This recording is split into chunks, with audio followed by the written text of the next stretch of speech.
Hey everybody, it's Ian the Off Kilter Crafter. I hope you're having a great day today. It's hard to believe that the holiday season is upon us and we're getting ready to kick off Thanksgiving here in just a few weeks. Now, with that comes, of course, buying gifts. It's always hard to buy gifts for other people, at least for me, a lot of times it's hard to buy gifts for other people. But I wanted to bring you a list of top things that I always want in my craft room, and these would make great stocking stuffers for your favorite sewing enthusiast. So let's count down the list of the top 5 items I think are important to have in your sewing room and make great stocking stuffers.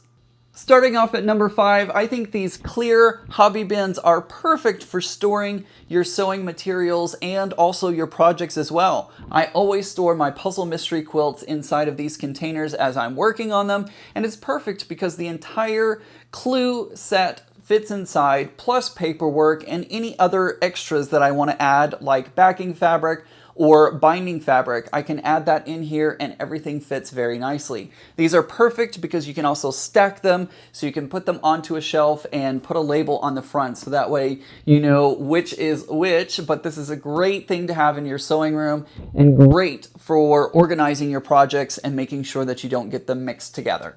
Next up on my list are these Friction Pilot markers. These are great because they have a big felt tip that's perfect for marking out on your fabric if you're going to do fussy cutting, or if you need to indicate where the stripe is for half square triangles. And they're just great for a lot of different reasons and a lot of different purposes. But the best part is whenever you go over them with the iron, the ink just disappears and you don't see it anymore. Some people complain that in colder climates that line can come back, and I have seen it myself.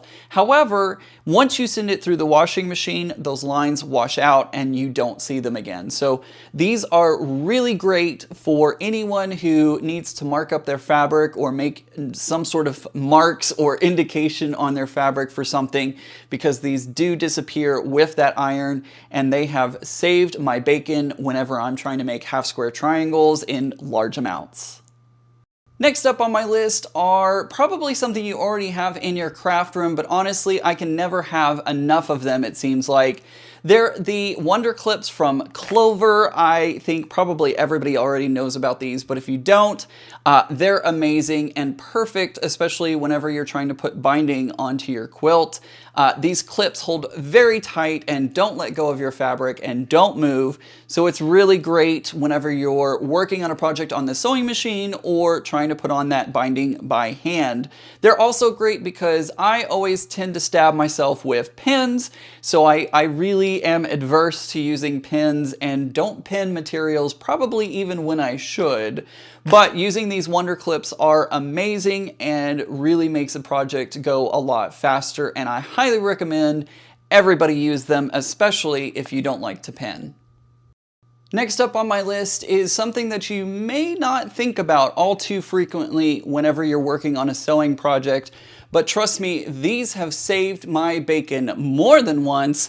These are the Avery 6721 color coding labels. Now, you don't have to get the color coding ones, you can get the white ones as well, but these are perfect for labeling different pieces of material for a project, and they, like I said, they come in color or in white. Either one works perfectly, but these are great because they are 1.5 inches by 3/4 inch, so they're perfect for even your smallest pieces that you're using in your quilting project, and they seem to stick fairly well. They're not 100% perfect, but they seem to stick fairly well onto your project and onto your individual pieces. So this is a great thing to have around your sewing room whenever you're working on a project that has multiple pieces that you want to remember which piece is which. We're getting into the heart of my list now, and this item is something that I didn't think I needed, but honestly, now that I have it, I don't think I could live without it. Many of you have seam rippers, and a lot of times our seam rippers are pretty cheap plastic ones. I splurged and went with this one, and I don't think I can go back to a regular seam ripper.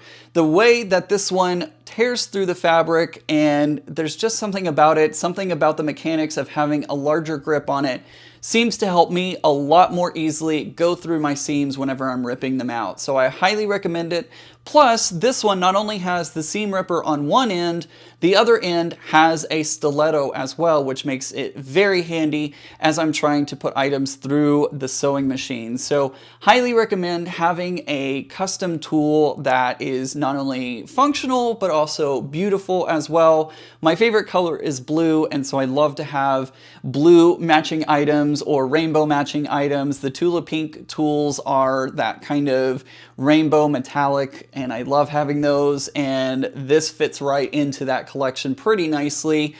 It's also nice because the person who handmade this tool does give it a warranty, I guess you would call it. Basically, if it was to get damaged, if I broke my seam ripper somehow, he covers that and is able to replace that. So it's super handy to have, and it folds up and fits back together super nicely, so it travels well and won't get caught on other items in my sewing bag. So I highly recommend having a artistic or handmade seam ripper slash stiletto in your toolkit, and this makes a really great stocking stuffer as well. Last but certainly not least on my list is kind of a pair that go hand in hand with each other. I love having this wool pressing mat. It is perfect, especially for the puzzle mystery quilt, having this on my tabletop as I'm working, and super easy so that way I don't have to pull out my ironing board each time I work on those clues. And of course, a handheld iron or press makes working out those seams super easy.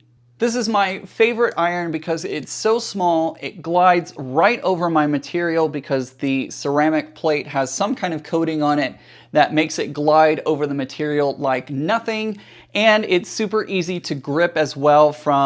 You can really hold it almost in any direction. It's super easy and great to work with. It heats up very quickly and it gets very, very hot. It is from Cricut. It is the Easy Press Mini, and it's actually intended to put on iron-on vinyl or even heat up sublimation ink, which is very hot. You really need a high temperature for it. So I usually use this on the medium setting because it just gets so hot. It is a great tool to have around and perfect for those small little seams that you just need a quick press on. I have a lot of other tools from Cricut, including a Cricut Maker, and I reach for this one a little bit more than all the rest because I've been doing a lot more sewing lately, and this one's just perfect because of how small it is, how easy it is to use, and I don't have to heat up my big iron, especially when I'm using it for pretty small seams for the most part. So I highly recommend having this on hand and using this one because it is just the perfect small iron on the market. I will say that's my opinion though, and you might prefer something different.